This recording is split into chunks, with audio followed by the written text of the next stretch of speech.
మీ పేరు ఏం పేరండి? నా పేరు శ్రీకాంత్ రాథోడ్, నాది అచ్చంపేడు.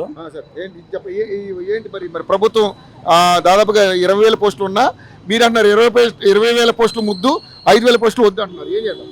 ఎందుకంటే సార్ ఇప్పుడు నిరుద్యోగులేమో లక్షల సంఖ్యలో ఉన్నారు, ఇక్కడ ఉద్యోగాలేమో వందల్లో వేలో ఉన్నాయి.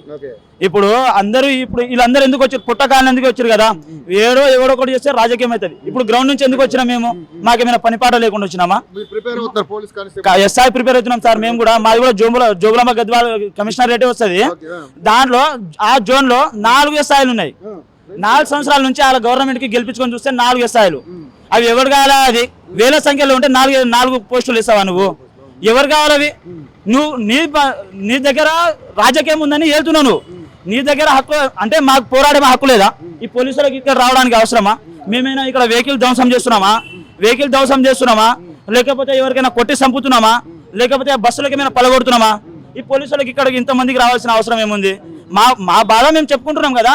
గవర్నమెంట్ ఎలాగో దిగురాదు, ప్రతిదానికి స్పందిస్తారు గవర్నమెంట్. ఆడ రాహుల్ గాంధీ అరెస్ట్ అయితే జంతర్ మంతర్ హాల్లో ఉరికిరు అందరు పోయి. వాళ్ళ కార్యకర్తలు కానీ, వాళ్ళ ఎమ్మెల్యేలు కానీ, వాళ్ళ మంత్రులు కానీ అందరు ఉరికిరు. అదే అచ్చంపేట నియోజకవర్గంలో వంశీకృష్ణ కూడా ఉన్నాడు. నిరుద్యోగుల వంశం మీద ఒక్కరోజు మాట్లాడలే ఆయన. వాళ్ళ లీడర్ రాహుల్ గాంధీ అరెస్ట్ అయినంట, మొత్తం దెబ్బలు తాకినాయంట. బయటకు వచ్చి ఆయన నరేంద్ర మోడీ పోస్టర్లు కాల్చిపెట్టుడు, అది ఏమైనా చేసుకోవా? అదే నిరుద్యోగుల వంశం మీద మాట్లాడు కదా నువ్వు. ధైర్యం లేదా మీకు మాట్లాడడానికి?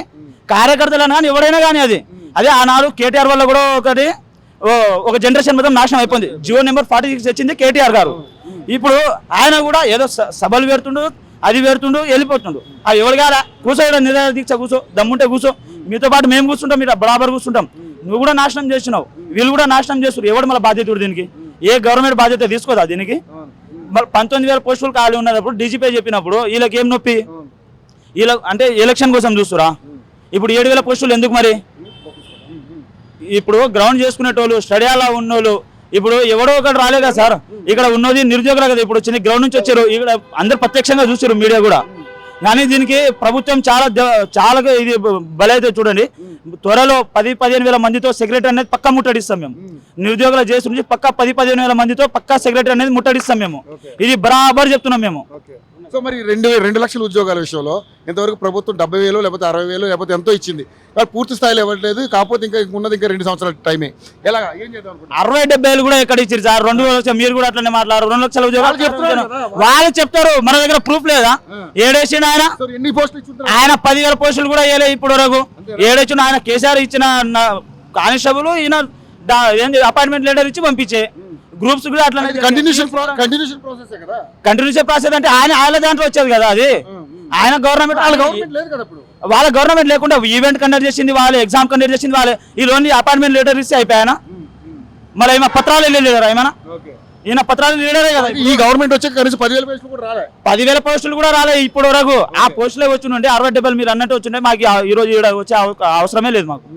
ఎందుకు వస్తాం ఇక్కడికి మేము? మరి ఇప్పుడు 5,000 నుంచి 7,000 పెంచారు కదా, 7,000 చిల్లర కింద పెంచారు కదా, మళ్ళీ ఇంకెందుకు మీ పోరాటం?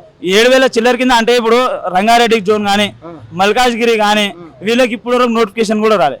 వీళ్ళకి కూడా ఒక నోటిఫికేషన్ అయినా ఉండాలి కదా. వీళ్ళు కూడా వాళ్ళకి ఓటేసినే కదా, మళ్ళీ వీళ్ళకి కూడా నోటిఫికేషన్ కావాలి కదా. ఆ 7,000 అనేది కూడా 15 లక్షల మంది నిరుద్యోగులు ఉంటే 7,000 పోస్టులు ఎవరు కాలుతుంది? అలాగే లాంగ్ జంప్ కూడా 4 మీటర్స్ మన ఇండియాలో ఎక్కడో కూడా లేదు. 4 మీటర్స్ పెంచారు. ఆనాడు కేసీఆర్ వచ్చి పెంచాడు. ఈయన తగ్గిస్తా, జియో 46 కూడా తగ్గిస్తా అని చెప్పిండు, తీసేస్తా అని చెప్పి రేవంత్ రెడ్డి గారు. అసలు నిరుద్యోగ అంశం మీద ఒక్కరోజు కూడా మాట్లాడలేదు ఈయన ఇప్పుడు వరకు. అలాంటిది గవర్నమెంట్ అసలు మతిపోయిన గవర్నమెంట్ ఉంది ఇది. దీనికి మేము ఇంకా చాలా నెక్స్ట్ ఏం లేదు. ఇంకా ఇదే విధంగా కొనసాగుతే మేము 10-15 వేల మందితో సెక్రటరీ అనేది పక్కా ముట్టడిస్తాం. దానికి రేవంత్ రెడ్డికి గద్దె దింపే పనిలో మేము ఉన్నాం ఆల్రెడీ. ఆయన ఏదో అనుకుంటాడు, చదువుకుంటారు. మా పని మేము చేస్తున్నాం కదా. అక్కడ సెక్రటరీ అనేది బద్దలు కొడతాం, అది కన్ఫామ్. అది థ్యాంక్ యూ.